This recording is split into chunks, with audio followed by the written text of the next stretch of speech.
Hello, history friends, and welcome back to my channel. This is Historical USA, where we discover the people, places, and events that have made America. In this episode, we are going to rewatch episode 2 of the first season of my podcast, Historical USA Road to Revolution. And the reason why we're rewatching this, if you watched my last rewatch on the American Enlightenment, you'll know that there are a few episodes missing from this season here on YouTube. Now, like I said before, if you have been following me on Spotify, Apple iTunes, is that what it's called? Or Apple Podcast, forgive me for that, or even rumble.com, you know that my episodes are all there in its entirety. But with YouTube, some of my episodes had gotten removed. Mainly my fault, but we are rectifying that and we are bringing those episodes back on to this channel.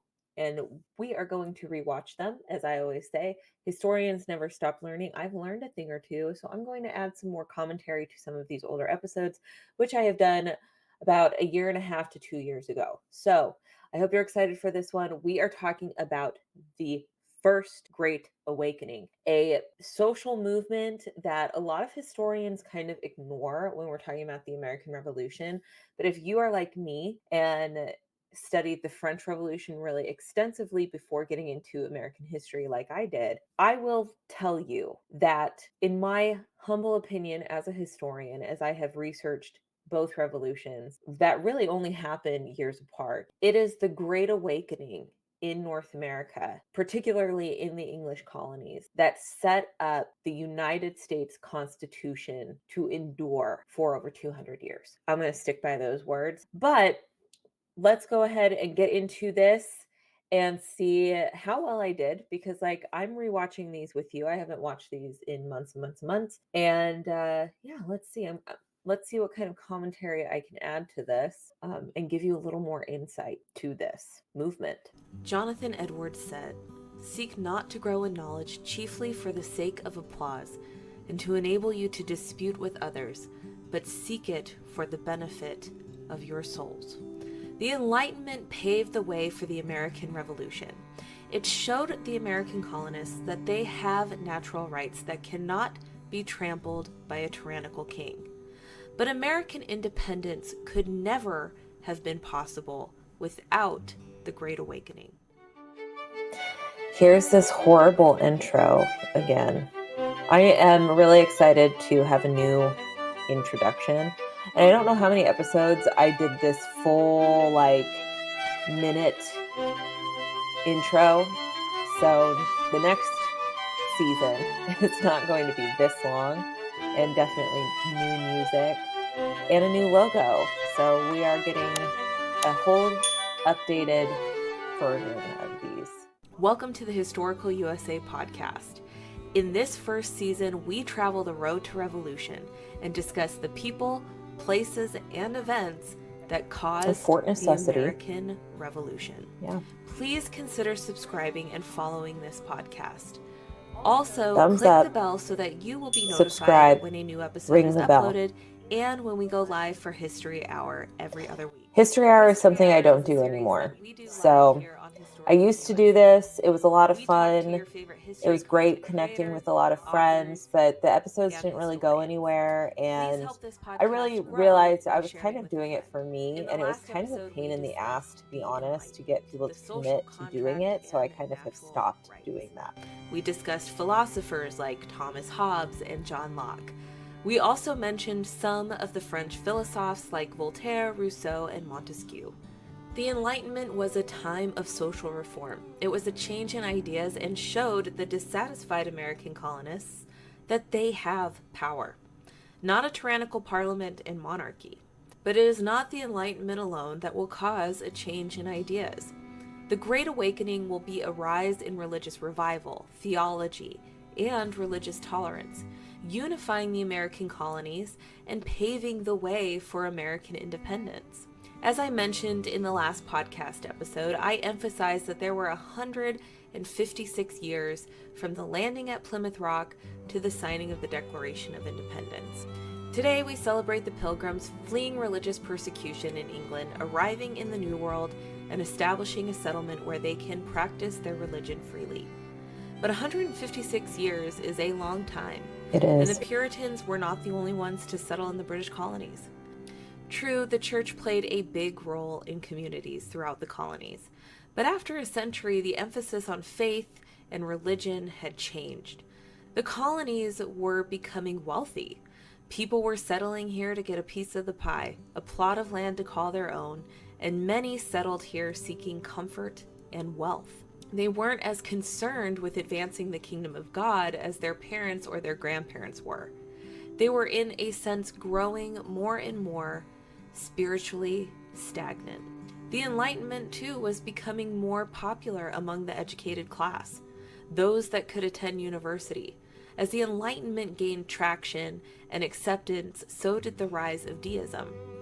Today, there are many intellectuals and academics that like to say that many of our founding fathers were not religious, they were deists. So what is deism, and what does it mean to be a deist? Well, indulge my elementary way of presenting you with this, but Merriam-Webster's dictionary defines deism as a movement or system of thought advocating nature, religion, emphasizing morality, and in the 18th century denying the interference of the Creator with the laws of the universe. Explaining further, belief in God based on reason rather than revelation, or the teaching of any specific religion, is known as deism. The word originated in England in the early 17th century as a rejection of Orthodox Christianity. Deists asserted that reason could find evidence of God in nature and that God had created the world and then left it to operate under the natural laws devised by God. By the late 18th century, deism was the dominant religious attitude among Europe's educated classes.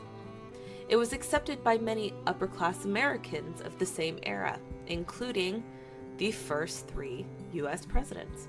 Now, I must confess, I do take some exception to Webster's dictionary here when they claim that the first 3 United States presidents were deists.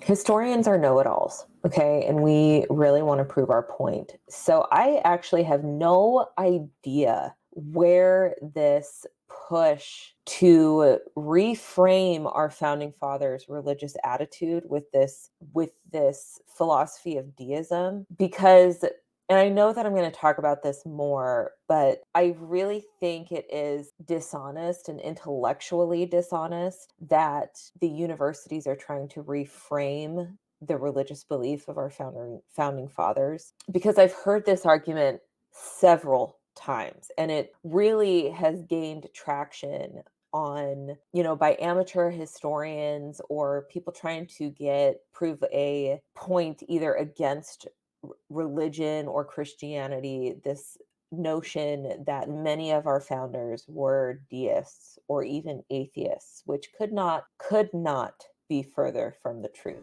There is actually no evidence to support that George Washington was a deist. There were some that made the assumption that Washington was, but he certainly never called himself one. He was Anglican and frequently attended church. Now, his attendance waned after the Revolution, and he does not take communion as much as he did before he became president.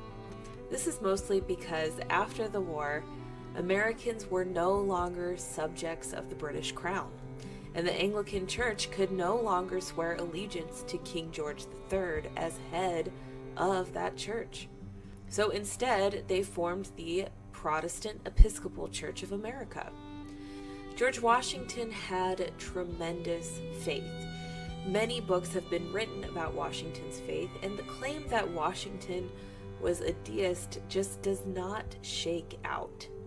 Now, this claim that Washington was a deist probably comes from Washington's lack of mentioning Jesus or God, and instead opting to use the word providence when discussing the God of his faith.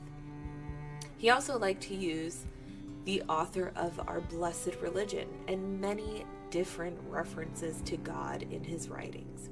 And George Washington was very careful about how he spoke of his creator. And I also think that just because George Washington wasn't overtly religious like others, there are other founders like Roger Sherman who constantly used the Bible in reference to the things that he was discussing and arguing about. Stephen Hopkinson. I mean, there were founders that were overtly religious. Even if I believe there was a few of them were pastors at one point. But just because George Washington wasn't overtly religious or a zealot or anything like that didn't mean that he didn't have faith in God. It didn't mean that he didn't pray. It doesn't mean that he doesn't believe in a Christian God, because he absolutely did.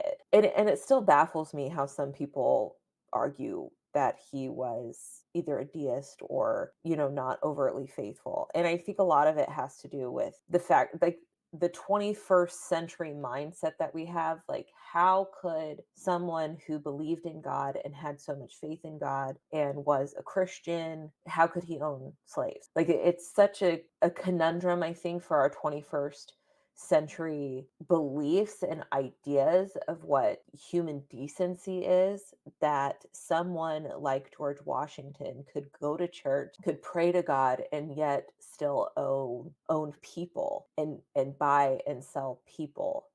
It's such a conundrum for us in this century, which I think is a lot of reasons why scholars, I don't even want to call them scholars, but people go, okay, well, deism makes sense because then you can wrestle that outside of your Christian faith. But I mean, slavery was in the Bible, it was justified in religion. And we'll talk more about how slavery was justified, especially in the 19th century, early 19th century. We'll go more into that argument. But yes, just because he owned slaves didn't mean that he was not a practicing Christian, because he was. It is also a stretch to claim that John Adams was a deist. Adams was raised in a strong Congregationalist home. His ancestors were Puritans. David McCullough, in his book John Adams, writes, as his family and friends knew, Adams was both a devout Christian and an independent thinker. Deists assert that reason could find evidence of God in nature and that God had created the world and then left it to operate under the natural laws. This is in contradiction to Adams' belief in miracles, in providence, and biblical revelation. Historian David L. Holmes writes, quote, that John Adams, beginning as a Congregationalist, ended his days as a Christian Unitarian, accepting central tenets of the Unitarian Creed, but also accepting Jesus as the Redeemer of humanity and the biblical accounts of his miracles as true. In 1796, John Adams denounces Thomas Paine's criticism of Christianity in his book, The Age of Reason. Adams wrote, quote, the Christian religion is above all the religions that ever prevailed or existed in ancient or modern times. The religion of wisdom, virtue, equality, and humanity. Let the blackguard Paine say what he will. That doesn't sound like the remarks of a deist. John Adams, as a young lawyer, he also writes, and I feel like you get a lot of Adams' true beliefs in his earlier writings, but he hated dogmatic attitudes. He really hated it. He hated this adherence to one pastor, one preacher's dogma. That was something he really did not like. And he would write a couple of essays and papers and letters regarding that attitude in his youth. And the reason why he writes those things is because as a young boy growing up in Massachusetts, around Boston and Braintree and Quincy and those areas, I mean, he saw a lot of people thrown out of the church for heresy because of preachers and pastors having a falling out with someone. Or there was a lot of personal things that had happened in the church when he was a young man and a child that really kind of turned him not against necessarily religion, but the adherence to such a dogmatic belief, an unquestioning kind of dogma. He really did not like that. And I think that's where a lot of people from those writings get that John Adams must have been a deist, because he wrote against certain things that preachers had said. He wrote against kind of that blind faith that some people had. So I think that is where a lot of people get that John Adams was not a Christian but was a deist. But he was a Christian. He did believe in Jesus, and he did believe in God, and Jesus's miracles. So I would also say to call Thomas Jefferson a deist is a bit of a stretch. Jefferson was a theist. Theism is the belief that at least one God exists and that he or they created the universe and governs it. Deism believes that God created the world and left it alone to its own devices. Like the man himself, Thomas Jefferson had a complicated view of Christianity. He denounced things like the Trinity, Jesus' divinity, biblical miracles, the resurrection, the atonement, and original sin. He would not be considered Christian, at least by today's or the 18th century standards. But he believed in prayer, and he often prayed publicly.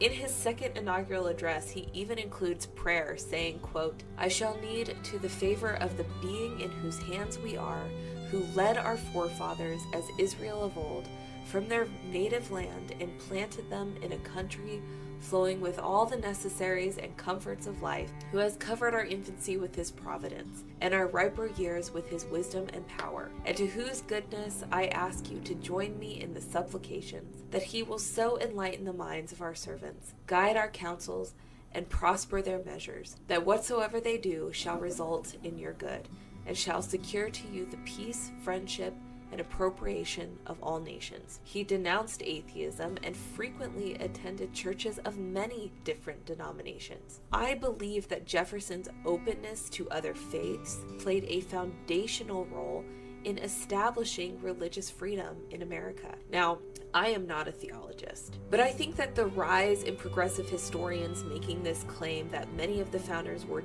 deist and not overtly religious is not an accurate assumption. I will post a list of books on the founders' faith if that is something you are interested in reading on my website, www.historicalus.com. It seems to me that the first three presidents were influenced not only by the Enlightenment, but the religious revivals of the Great Awakening. Thomas Jefferson was a very interesting man when it comes to religion. He clearly had a fascination with it. He studied all religions. In fact, after his death, he had worked for years on a work that is called The Philosophy of Jesus and the Life and Morals of Jesus. It was a pet project of his. I don't think he ever intended to publish it, but he studied the Bible quite extensively, and he had collected the miracles of Jesus out of the Bible. He analyzed the Gospels and put together what he perceived was the true philosophies of Jesus, the true teachings of Jesus. And it's really an interesting reason as to why he did it, because the reason he had done that was because he felt that the Bible had become so corrupted that he was trying to separate the true the true precepts of Jesus and his teachings from those that he had perceived were corrupt. And he had studied the Bible in Latin and Greek and French and English. Jefferson probably studied Jesus Christ more than any of the other founding fathers, which I think is really fascinating. Great Awakening is an interesting event in American history. It takes place around the 1720s and 30s and lasts till the 1770s. It is an age of revitalization of religious faith and piety. This is an event that will almost singularly impact England, Scotland, parts of Germany, and the American colonies. It is not like the Enlightenment, which will affect the entirety of Western civilization. It is a movement that will impact mostly Protestant communities. The Americans were settled by Protestants. Sure, there were a few Jewish communities and a small number of Catholics, and many who were not religious at all. But many of the colonies were settled by communities of Protestant faith. The Great Awakening saw a rise in many preachers spreading a message that being truly religious meant repenting, confessing sin, and dedicating oneself to God. The movement was well received in Europe, but it was even more popular in the American colonies. Tens of thousands of non-religious colonists were persuaded to convert to Protestantism. Like the Enlightenment, the Great Awakening changed how people perceive cultures, beliefs, and old ideas. Both movements professed more freedom and more independence of thought, and both rebelled against the established authority. There are several preachers fueling the Great Awakening: Jonathan Edwards, George Whitefield, the Wesley brothers, and Gilbert and William Tennent. Now, William Tennent was a Scottish-born immigrant to the American colonies, settling in Pennsylvania in 1718. He was a Presbyterian minister and became a driving force for the Great Awakening. He established the Log College in 1727.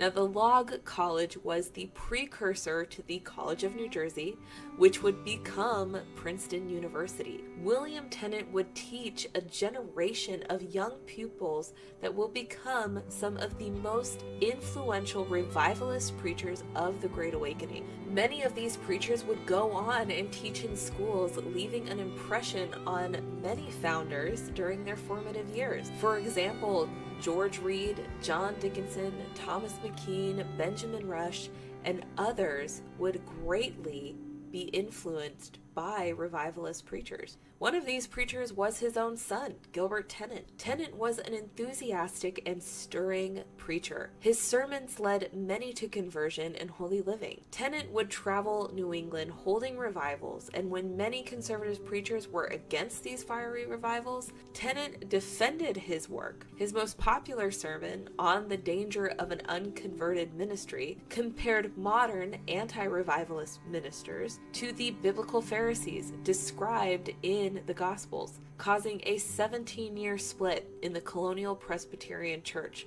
labeled the Old Side, New Side controversy. Tennent was also inspired by the touring of another revivalist preacher, George Whitefield.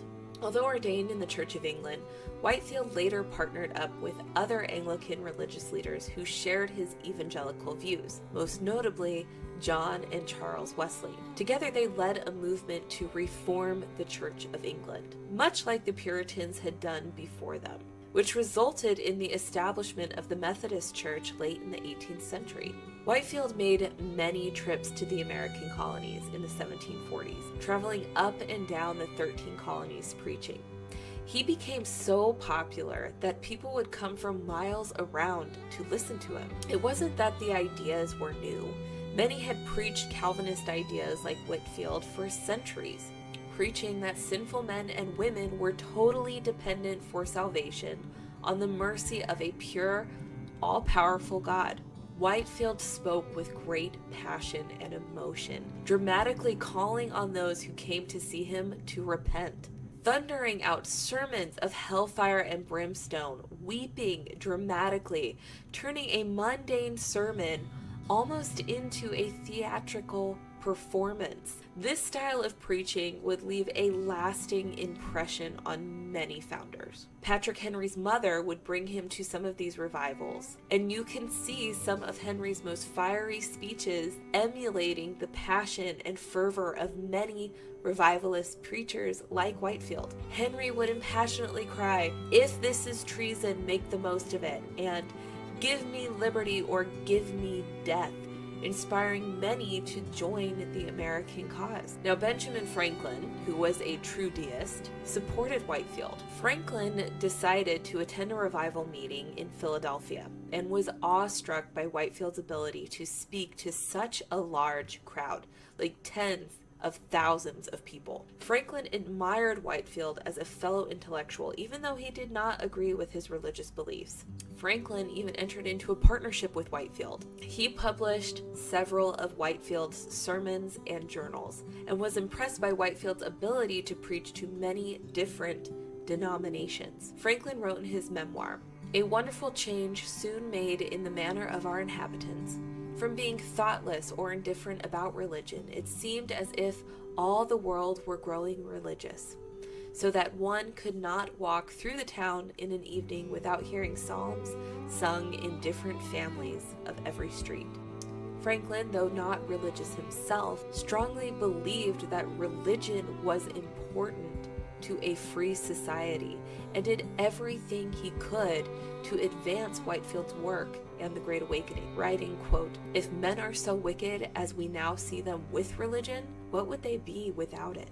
The first time I heard of Jonathan Edwards was in my high school English class. My teacher had us read Edwards' famous sermon, "Sinners in the Hands of an Angry God." It is the most famous work from the Great Awakening, emphasizing God's wrath on non-believers after death by delivering them to a very terrifying and fiery hell. The core argument is that God had provided individuals with the opportunity to confess their sins. According to Edwards, it is only God's will that keeps wicked men from being conquered by the devil and his demons and cast into the furnace of hell. With his sermons on justification of faith, Jonathan Edwards sparked a spiritual awakening in his own congregation in 1734 that eventually resulted in about 30 new converts per week.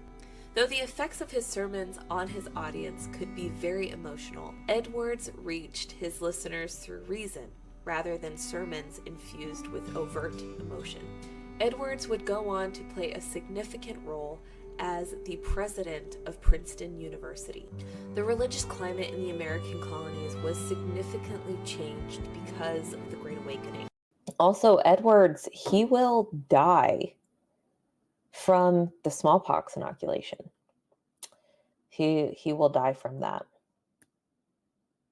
I don't know if I talk about that in the smallpox video that I did, but yeah, so Jonathan Edwards, which is really interesting because vaccines, I think there is a religious undertone in a lot of different faiths today that vaccines are really bad. But back then, when the smallpox inoculation came out, it was the preachers that pushed people to get it. Um, and Jonathan Edwards will die from it. Regular individuals were urged to establish a close relationship with God rather than having to depend on a minister. Newer denominations grew quickly, such as Methodists and Baptists. Many historians contend that by promoting ideas of nationalism and individual rights, the Great Awakening had an impact on the Revolutionary War. These ideas, along with other Christian beliefs, fueled the eventual Bill of Rights and the fight for freedoms enshrined in the First Amendment. Notable educational institutions were founded out of the Great Awakening, like Princeton, Rutgers, Brown, and Dartmouth universities. The Great Awakening had an undeniable impact on Christianity. It resurrected religion in America at a time when it was on the decline and introduced ideas that would influence American culture for many years to come. Now, this is just the first Great Awakening. We will discuss the second and third Great Awakening in future seasons of this podcast. But for right now, thank you so much for joining me on this episode. Please don't forget to give this video a thumbs up if you are watching on YouTube. If not, give me a follow on whichever podcast platform you are listening to. And to help this podcast grow, please consider sharing with a friend and follow me on social media. Next week, we're going to start exploring some of the military conflicts that break out before the French and Indian War. I hope to see you in the next episode. Bye. I think I did a good job. I'm just going to say, I do find it really interesting that a lot of our schools like Princeton and Dartmouth were founded essentially as religious institutions. But I mean, if you go there today, there is scant much left of that beginning legacy. But I mean, I could be wrong. I've never been to Princeton and I've never been to Dartmouth. So I could be wrong. If you are an alum, let me know. Is there some of that legacy of Edwards and those preachers left in the school? I hope you guys enjoyed this rewatch. I enjoyed watching it. It's a refresher for me too, as well, to be honest. Let me know your thoughts below, and I will see you in the next video. Bye.